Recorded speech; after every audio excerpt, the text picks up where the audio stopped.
Oh, hello, yes. Well, it's got that kind of slightly autumnal feel to it, hasn't it? Which is, I quite like that. It means I can put on a very, very lovely sort of snuggly hoodie and feel just perfectly fine.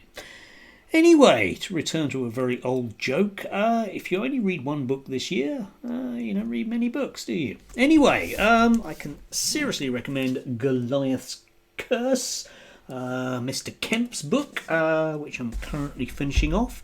A salutary warning from history that when we allow our leaders to monopolise all the different forms of power, it leads to all sorts of problems.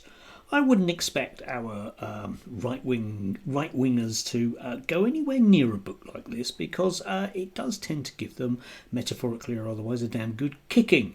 Basically, long-lasting societies are ones whereby they rein in the excesses of, well, the billionaire class, as we might well put it today. Anyway, yeah, I'll leave a link down below just in case anyone wants to moan at me that they can't be bothered to write down a title or indeed type something into a keyboard so they can look it up on the internet. I'll do that for you, shall I?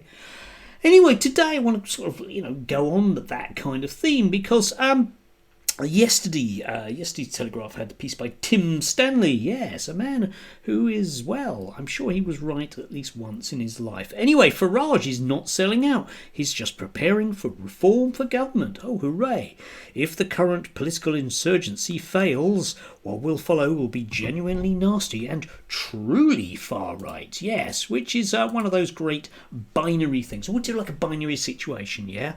Yeah, you might not look like President Trump, so you have to vote for Hillary Clinton. No, I don't. Really don't. I can dislike both of them with an equal level of intensity, can't I? Yes, the world, as you know, I don't believe the world is binary. Yeah, I'm one of those complicated people that thinks, there might well be other things going on. I know, it takes a little bit more brain power.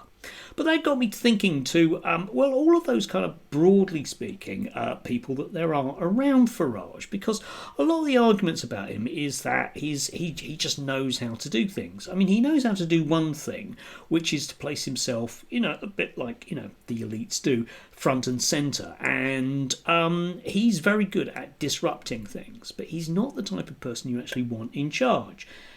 Just isn't. And the people he attracts around him are a whole bunch of very, very similar types. Very often they are our public schoolboys, and I mean that quite literally, public schoolboys, that have that earnest belief that because they read a book once which told them that basically government's a bit rubbish and you don't need to be any good whatsoever to just go in and sort them out in a day and a half. Think about, your average Brexit negotiator from the last 10 years. Or something similar. You can just go in and be better because all those people in local government, for example, are just morons, aren't they? They have no idea what they're doing. It's no wonder we're in such a mess. You can just go in with no experience whatsoever, even though, you're 18, going on 19, you're bound to be able to do a better job. It's not really a good argument, is it? Anyway, I'll just give you a few choice examples from this because I think the psychology of these people is really intriguing. It ranges from the extremely deluded to the just plain nasty, and that's just reform. That's leaving aside all the other binary choices we might have to make. I did have to smile at Joseph Boehm, who you may recall was one of those, let's just put him in charge of adult social care, even though he's just finished his A-level ones. Anyway, having sort of sworn blind to the press over a number of months about how great he was, it turns out that Reform themselves have decided to, just make him go and sit at the back and have a think about what he's been doing because there have been some allegations that basically he just wasn't doing the job. Kel Surprise might well come on to some others like that. Did have to smile at this. I have a feeling that this is his pinned tweet still for this year. I have a feeling that 2025 is going to be a great year. Yeah, just not necessarily for you, mate. I mean, vast overreach, okay? Yeah, I'm a posh kid. I must just be better than everybody. No, you're not, mate. And you can either step down or we'll give you a good kicking, yeah. You can't make this stuff up. Some of the kind of advisors around Farage are some very dodgy people as well. We did have this one, you may recall. Farage advisors said UK would be better off if it not fought in World War II. Yeah, we could have just let the Nazis take over Europe. I can't see any problems with that. Again, you get these little boys, and okay, he's not that little, but still a boy at heart, and they earnestly believe that because the stuff they see on the internet they agree with the various stuff on the internet, that they must just simply be right. You end up with the very odd case of Posh George, a convicted felon who is still basically in Farage's inner circle. I'll leave a link down below to that one. Very strange. And you would have thought that Nigel Farage would distance himself from people who are actual convicts. I mean, we know that he's not going to, because you can just look at his party. You look at the MPs, they're a very dodgy bunch. But it does lead to all sorts of very strange questions about what somebody who is basically extremely is doing around the man, and nobody knows, but he's always there. Or is it the other way around, as people say that, you know, Farage is always there around for coffee? We do have some of our current local leaders. You may recall Luke Campbell, whose qualification was that he was Luke Campbell, as far as I can make out, who decided to become mayor of Humberside, which is great, who has now basically got into a spat with his members of staff. Why? Because he earnestly has believed, no doubt, that he can go in and do things. Worthwhile quoting this. Tensions reached a boiling point on Wednesday when he asked 5 senior staff to resign after a series of conflicts about the local government protocol. In other words, they might know what to do in the job, and he doesn't. The Telegraph understands that at least 3 of them have already handed in their notice. After clashing with the mayor, and have now been placed on gardening leave. Mr. Campbell has now said he will hire young, local people to work for the combined authority who are energetic. Oh, well, there you go then, and will pursue his policy agenda. Yeah, that's what you need, is energy, isn't it? Yeah. His supporters say he's swashbuckling. That's a pirate, mate. Demonstrates how reform would work in Whitehall, using Elon Musk-style stock cost-cutting and a suspicion of red tape. That approach has created tensions in councils where reform is now in charge. Yeah, it's led to a huge number of people deciding to join a union where they're being run by reform councillors. Because you want that legal protection from a bunch of people, many of whom are at least 19, who have no idea what they're doing, but are convinced that they're right. Yeah? All blokes to a man, unless it's Sarah Pachin. Blokes almost to a man. Yeah.